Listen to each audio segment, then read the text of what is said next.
Money bill क्या होता है?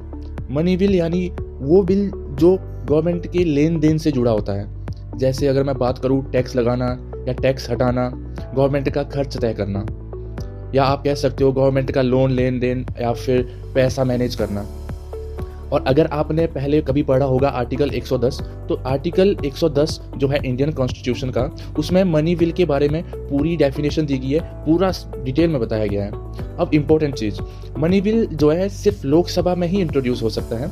राज्यसभा के पास इसकी इतनी पावर नहीं है कि वो इंट्रोड्यूस कर पाए। राज्यसभा इस बिल को डिनाई भी नहीं कर सकता है, रिजेक्ट भी नहीं कर सकता है, वो सिर्फ अपनी राय दे सकता है, अपनी सजेशन दे सकता है। लेकिन लोकसभा चाहे तो उसकी जो राय है या सजेशन है उसको माने या फिर ना माने, वो लोकसभा पे डिपेंड करता है। और राज्यसभा के पास जो है स्पेसिफिक टाइम होता है, वो 14 दिन होते हैं बिल वापस भेजने के लिए। अदरवाइज अगर 14 दिन में बिल वापस नहीं भेजा तो बिल ऑटोमेटिकली पास हो जाता है।